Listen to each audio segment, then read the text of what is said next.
So today I'm going to be ranking for you every Blu-ray that I own and watched in January 2023, including every movie in Kino Lorber's Cary Grant box set, every movie Warner Archive released last month, and as you can see, so much more. What's going on, everyone? Welcome to the Cobwebs channel, where we are dusting off old movies. My name is Daniel, and yes, today I'm going to be continuing a monthly tradition that I actually started last month, in which I take all the Blu-rays that I own and checked out for the first time over the previous month, rank them all for you, review them all for you. I wasn't sure if I was really going to continue that because as a video idea, like the list of movies I'm ranking is so random. It only really matters to me because these are just the movies I happen to watch over the past month. But you guys had a great response to it. You were very nice about it, and I appreciated that. So I'm going to keep this going. A couple of disclaimers. These do not have to be movies I'd never seen before. They just have to be discs that I had never popped into my player before after purchasing. Also, if you're a person that watches all my videos, you're going to see some stuff that I've already talked about. Like these are some movies that I watched and talked about last month,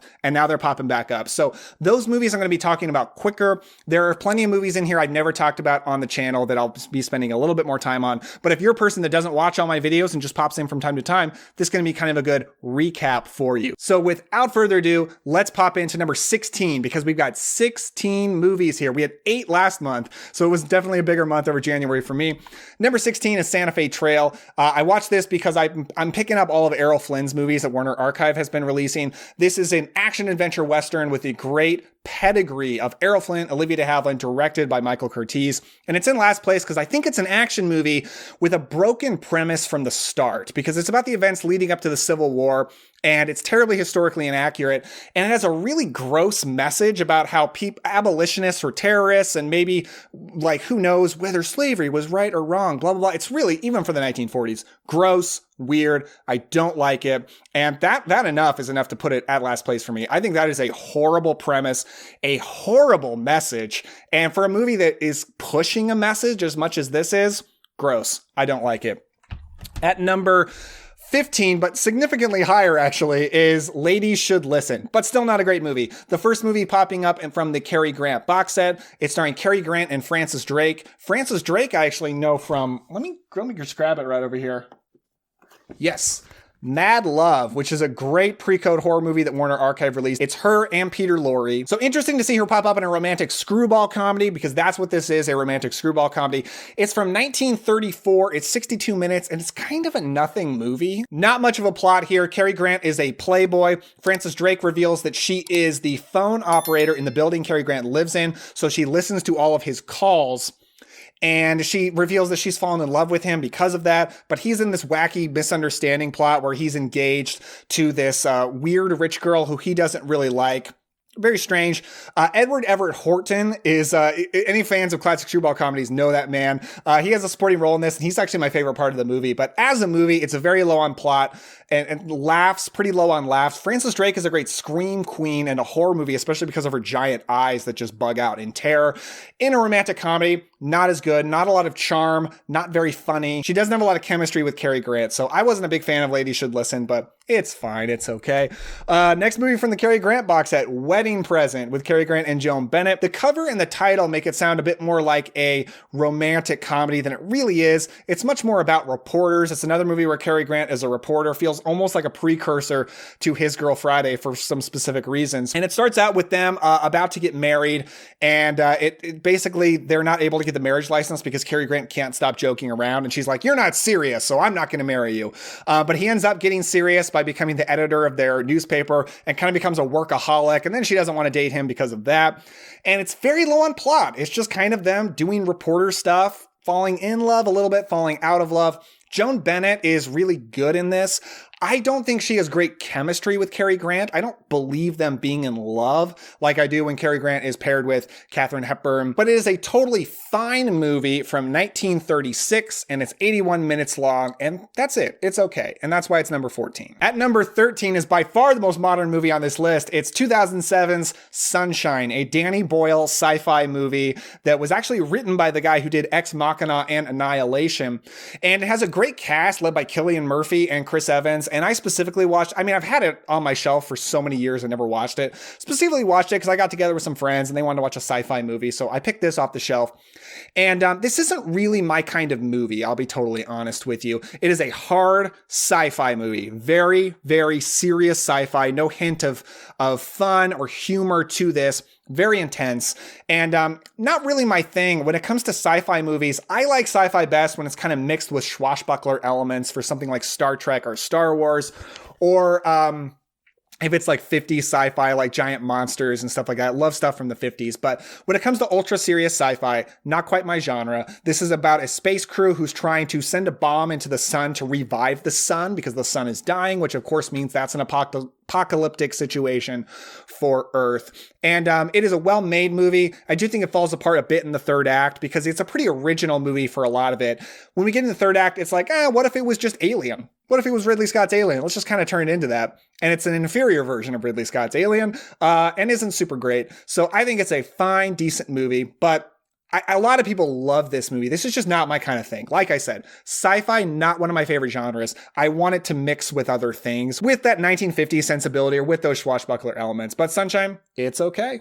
At number 12 is the final movie in the Cary Grant box set, Big Brown Eyes, and it's him and Joan Bennett. Once again, they are reporters in this one. There's actually a serial killer plot in this movie where they're trying to solve this like killer who's going around killing people, and there's some wackiness. It's a little bit more focused on actual journalism stuff, which is kind of cool. It's by far the best of the Cary Grant box set. But as you can see from these low placements, I don't strongly recommend the Cary Grant box set. I don't think any of the movies are great. This is the best one, worth watching if you're a big fan of 1930s movies. This is 1936. It's 77 minutes long. I did enjoy Cary Grant and Joan Bennett together, but like I said, they don't have great romantic chemistry. That continues to be a problem. But there's this gangster character that I really like. His thing is like he's obsessed with flowers, and anytime he's talking to people, he's like preening his flowers. Kind of a fun little quirk. This movie is a very early example of someone like, I'm going to turn in my badge. By the way, Cary Grant is a cop. I don't think I mentioned that. Joan Bennett, reporter, Cary Grant, cop. He's got his whole turn in my badge because the law is stopping me from being too effective. And like, it's an action movie trope that's cool to see in a movie this early. So I did enjoy Big Brown Eyes, but do I recommend the Kino Lorber Cary Grant box set? Not particularly. Next up, the first movie that Warner Archive released this last month, it's Goodbye, Mr. Chips. I have full reviews of all of the movies that Warner Archive released over the last month. Just check my channel for those or the description down below. Goodbye, Mr. Chips is kind of fits into that genre of the inspiring teacher movie, but it's actually not as much about him being a teacher as I thought. You can see Robert Donat and Greer Garson on the cover. There's the section of the movie that's about their romance is by far the best part of the movie, but it's also the most separated from the teacher stuff. It's really about his commitment to being a teacher rather than his actual relationship with any particular student. But I did think it was a good movie. Robert Donat won the Oscar for this movie in 1939, controversially beating Jimmy Stewart for Mr. Smith Goes to Washington. So big controversy right there. But I would say, even though I probably go Jimmy Stewart, Mr. Smith Goes to Washington, because that's just an incredible movie. Robert Donat gives a special performance in this movie. It's not so much a charming movie star performance. He's very much created a specific character that's very different from his other characters. So I thought it was a good movie. It is my least favorite of Warner Archive's releases last month. Next up is the long trailer of all the Warner Archive releases from last month. Seems to be the one people are most excited about. It's very much an extension of the I Love Lucy TV show, although they're playing different characters. But as you can see, Desi Arnaz and Lucille Ball are starring in this one as a newly wedded couple on the road on a road trip for their honeymoon, dragging a long trailer. I wasn't really aware that traveling mobile homes, trailers, whatever you want to call them, were kind of a thing in the 1950s, but this movie does seem to suggest that. They're trying to live on the road in a mobile home instead of actually buying a house. And Desi Arnaz is constantly getting more and more frustrated by the problems that they have along the way. This trailer ends up being kind of a money pit where they keep having to put more and more money into all the problems it's causing.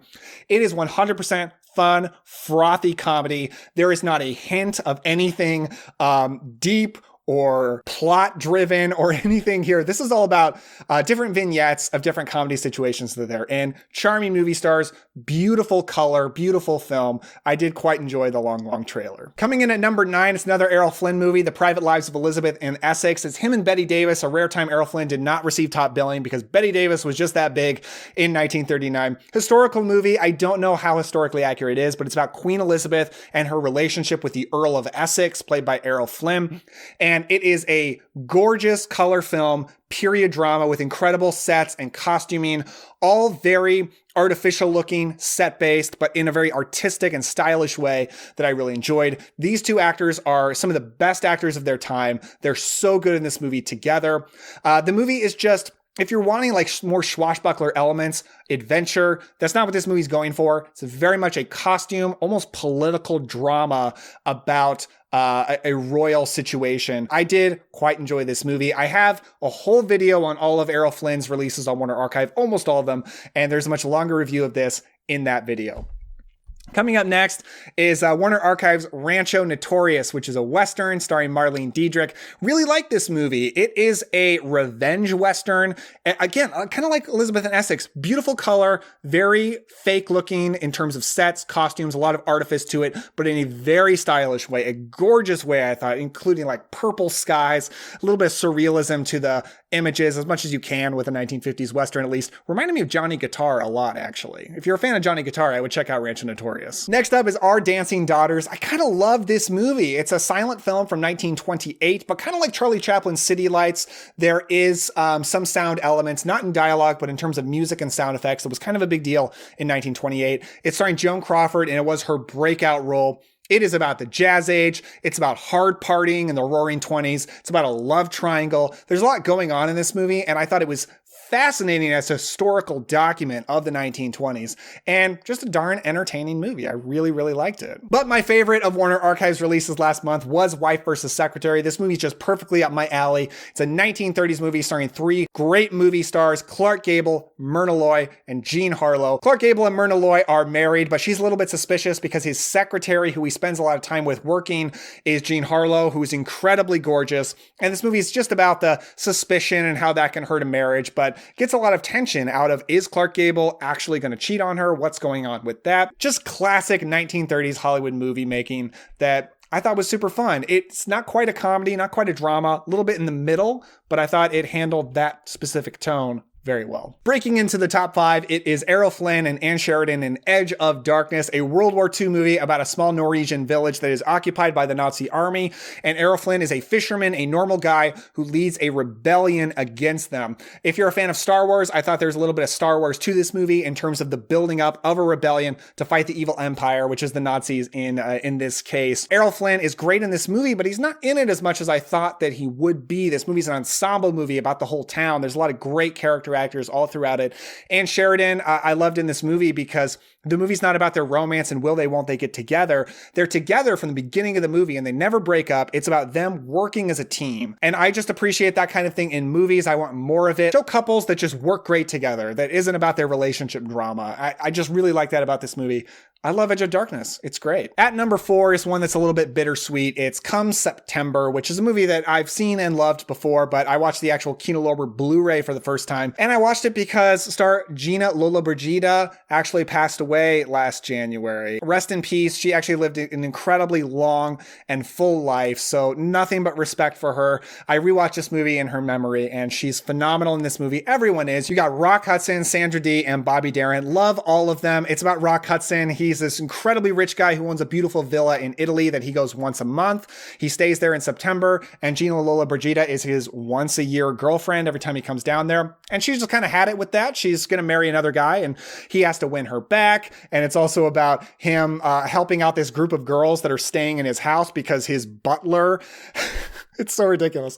His butler has turned his house into a hotel whenever he's not there. So he's dealing with that whole kind of thing. And Bobby Darin and his group of guys are after the girls that are staying in Rock Hudson's house. It's a wacky 1960s sex comedy. I love big, colorful 1960s sex comedies. They're so much fun. And this movie has a lot of raciness for the time, a lot of laughs, and a lot of fun. So rest in peace, Gina Lollobrigida. I love this movie, and she was awesome. The Criterion edition of Douglas Sirk's Written on the Wind. I've been getting really into Douglas Sirk movies over the past month or so. I barely watched any of his movies before recently, and I've just been super enjoying them. I never thought I would be this into romantic melodramas, because that's not the kind of thing I normally watch. If I'm going to watch a romance movie, it's usually a rom-com, but he is all about the melodrama in these movies, and I love the look of them. He gives so much visual style to these movies. But they're always about interesting characters, They always have short run times, so they're very tight and effective, never overstay their welcome. Usually starring Rock Hudson, which Rock Hudson does star in this one, along with Lauren Bacall. And it's about Lauren Bacall and Robert Stack. They meet, fall in love very quickly. She marries him. But Robert Stack's friend and business partner, Rock Hudson, is really in love with her. And Rock Hudson is the real heart and mind of the business. He's the smart one. Robert Stack is a product of nepotism. He's just got a rich daddy, and that's why he has a good job. And it's about Robert Stack not able to get his life together. He's just falling apart because of various things. And Rock Hudson so wants to take Lauren Bacall all away from this, but he doesn't want to step in the middle of his friend's marriage. And Dorothy Malone, who you might know as the bookstore girl in The Big Sleep, if you don't know her from anything else, plays Robert Stack's sister in this, the rich girl. And she is a crazy, crazy character, giving a wild, electric performance as this just kind of broken woman who's in love with Rock Hudson, but also can't get her life together. It's very much about how rich people are messes. That's probably the biggest point of this movie. And I loved it. I thought it was fantastic. I thought the Criterion Blu-ray looks gorgeous. And if you haven't watched Douglas Sirk melodramas, give them a chance, especially if you love Gothic horror, because I think there's great Southern Gothic elements to movies like this. Number 2 is The Adventures of Don Juan, starring Errol Flynn. I love swashbucklers. I'd seen this movie when I was a kid, but actually wasn't a huge fan of it back then, not like The Adventures of Robin Hood. I don't know, coming back to it as an adult, finally checking out this Warner Archive Blu-ray, I think this movie is not terribly far away from The Adventures of Robin Hood. It's about another like legendary old character, Don Juan, and off on his swashbuckling romantic exploits, but it's about him trying to be a better person. And while I do think Adventures of Robin Hood is a better movie, it's a classic, one of the best movies ever made, Robin Hood doesn't have a character arc for Robin Hood, which isn't necessarily a problem because that's not what the movie's about. And Olivia de Havilland's the one with the arc in that movie as Maid Marian.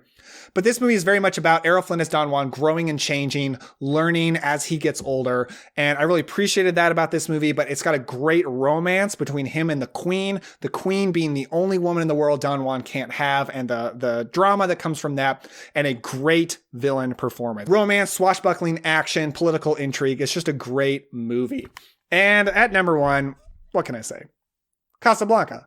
Of course, I've seen this movie many times before, but I finally picked up the 4K Blu-ray and watched it. I mostly want to talk about the Blu-ray here. It looks absolutely gorgeous. I haven't seen a lot of black and white films in 4K, but this one is super impressive. What I noticed about it, and I'm not a 4K expert, so this is just, what I noticed with my eyes, is that in brighter scenes, you can't tell a big difference between this and like a Blu-ray. But the darker the scene is, the more you notice a difference. Because I think normally with movies, especially when you're watching them at home, especially if you watch them on streaming, the darker the scene gets, the less good that it looks. And the opposite is true with 4K, because the blacks are so pitch black, so crisp that you'll never see a dark black and white scene look more crisp and beautiful than you will in a 4K restoration like this. The movie is one of the best movies ever made. It's actually a movie that's grown on me over time. I never disliked it, but I think when I first saw it, I was like, okay, like good movie. One of the best movies ever made? I don't know about that. But the more I watch it, the more I understand what is so great about it. I love all the iconic moments, all the iconic lines. It's such a tight, effective movie with romance and drama and humor. This movie's very funny. Like, if you think that all good, great movies have to be serious, because I notice that these days, it seems like the more serious a movie is, the more likely people are to claim that it's great. But this movie is very funny, great romance, great war intrigue. Awesome, awesome movie, and a beautiful Blu-ray restoration. That's it, folks. 16 Blu-rays that I watched over the past month, ranked and reviewed. If you enjoyed this, let me know down in the comments below. I do plan to do this again next month, and maybe I'll just keep it going all year and then just kind of reevaluate at that time. But I like ranking and reviewing all these movies. Why do I rank movies? Because it's fun. I know some people are against ranking movies. They say, why would you turn art into a sporting competition? It's not about that. It's a fun way to talk about movies, and I like rankings. So what can I say? Thank you so much for watching. I'll have more videos about old movies coming very soon. So I'll see you then.